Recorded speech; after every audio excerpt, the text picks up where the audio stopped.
तो प्रियो, आप सबको जय मसीह की। आप सबका वेलकम है मेरे यूट्यूब चैनल पर। तो आप सब जन कैसे हो? आशा करते हो कि आप सब जन स्वस्थ, मस्त और अच्छे होंगे। तो आज हम देखेंगे भजन संहिता 78। भजन संहिता 78 में क्या लिखा है, तो आज हम वो जानेंगे। उसमें लिखा है परमेश्वर और उसके लोग। तो परमेश्वर और उसके लोग के बारे में हम आज देखेंगे। हे मेरे लोगों, मेरी शिक्षा सुनो, मेरे वचनों की ओर कान लगाओ। मैं अपना मुंह नीति वचन करने के लिए खोलूंगा।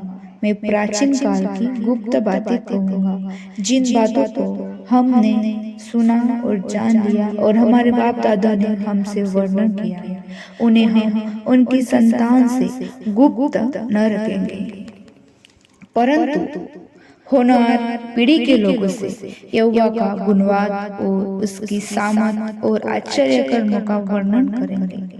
उसने तो याकूब में एक चितौनी ठहराई और इज़राइल में एक व्यवस्था चलाई, जिसके विषय उसने हमारे पितरों की आज्ञा दी कि तुम इन्हें अपने अपने बाल बच्चों को बताना कि आने वाली पीढ़ी के लोग अर्थात जो बच्चे उत्पन्न होने वाले हैं वे उन्हें जाने और अपने अपने बाल बच्चों से इनका बखान करने में उदन हो, जिससे वे परमेश्वर का भरोसा रखें और अपने परमेश्वर के बड़े कामों को भूल न जाए, परंतु उसी की आज्ञाओं का पालन करते रहे और अपने पितरों के समान न हो, क्योंकि उस पीढ़ी के लोग तो हठीले और झगड़ालू थे और उन्होंने अपना मन स्थिर न किया था और न उनकी आत्मा परमेश्वर की ओर से सच्ची रही।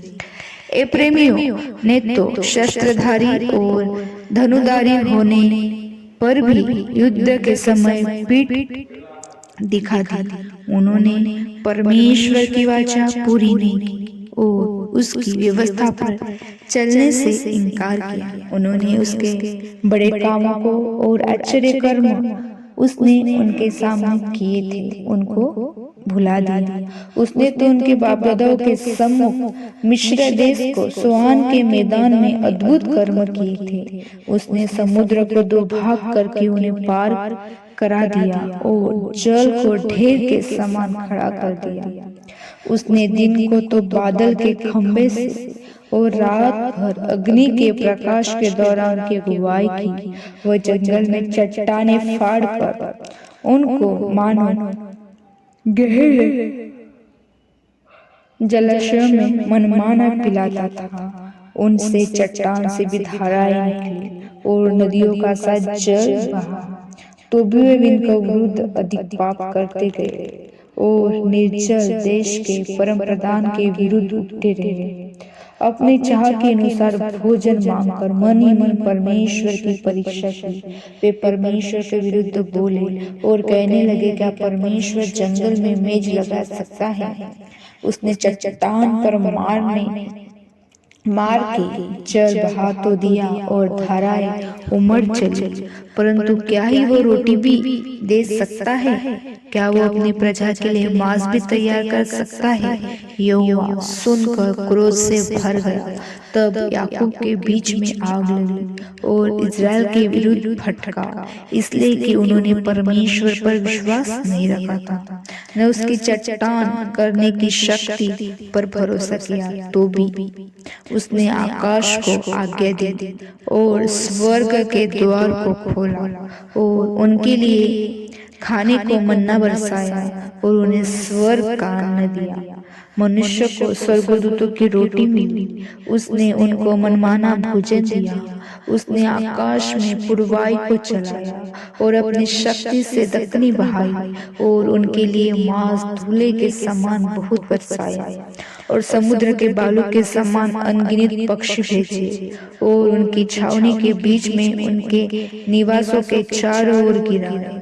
वे खाकर अति तृप्त हुए और उनसे उनकी कामना पूरी की। उनकी कामना बनी ही रही। उनका भोजन उनके मुंह ही में पड़ा कि परमेश्वर का क्रोध उन पर भड़का और उसने उनके हष्ट पुष्ट को घात किया और इज़राइल के जवानों को गिरा दिया।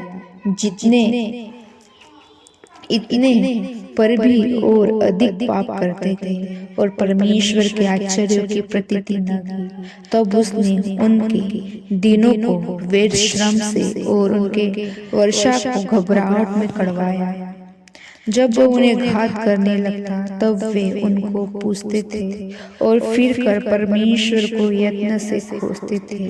उनको स्मरण आता था कि परमेश्वर हमारी चट्टान है और परम प्रधान परमेश्वर हमारा छुड़ाने वाला है। तो भी उन्होंने उनकी चापलूसी की।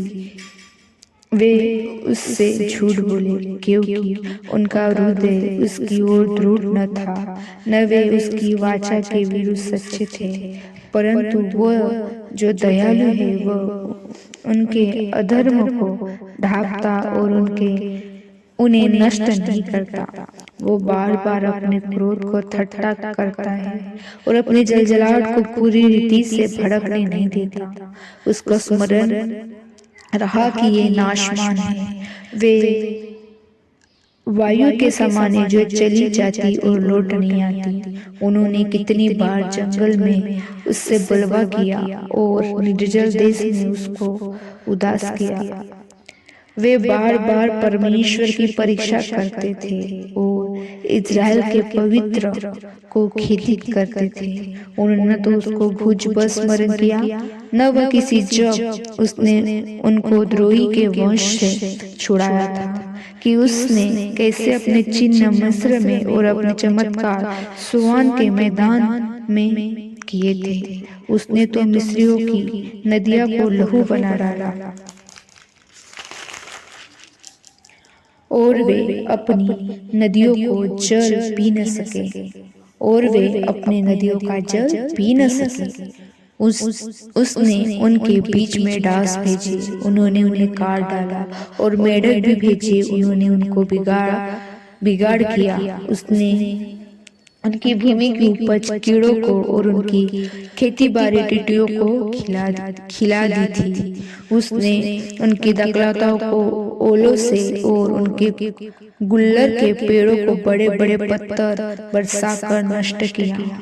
उसने उनके पशुओं को ओले से और उनके ढेरों को बिजलियां से मिटा दिया। उसने उनके ऊपर अपना प्रचंड क्रोध और रोष भड़काया और उन्हें संकट में डाला और सुखदायी दूतों का दल भेजा। उसने अपने क्रोध का मार्ग खोला और उनके प्राणों को मृत्यु से बचाया, परंतु उनको मेरी ही वश में कर दिया। उसने मिस्र के सब पहिलौठों को मारा जो हाम के ढेरों में पौरुष के पहले फल थे, परंतु अपनी प्रजा को भेड़ बकरियां के समान प्रस्थान कराया और जंगल में उनकी अगुवाई पशुओं के झुंड की सी थी। तब वे उसके चलाने से बेखटके चले और उनको कुछ भय न हुआ, परंतु उनके शत्रु समुद्र में डूब गए। उसने उनको अपने पवित्र देश की सीमा तक इसी पहाड़ी देश में पहुंचाया जो उसने अपने दाहिने हाथ से प्राप्त किया था। उसने उनके सामने से अन्य जातियों को भगा दिया और उनकी भूमि को ढोरी से माप माप कर बांट दिया और इज़राइल के गोत्रों को उनके डेरों में बसाया। तो भी उन्होंने परम प्रधान परमेश्वर की परीक्षा की और उससे बलवा किया और उसकी चितनियों को न माना और मुड़कर अपने पुरखाओं के समान विश्वासघात किया। उन्होंने निकम्मे धनुष के समान धोखा दिया, क्योंकि उन्होंने ऊंचे स्थान बनाकर उसको रिस दिलाई और खुदी हुई मूर्तियों के द्वारा उसमें जलन उपजाई। परमेश्वर सुनकर रोष से भर गया और उसने इज़राइल को बिल्कुल तज दिया।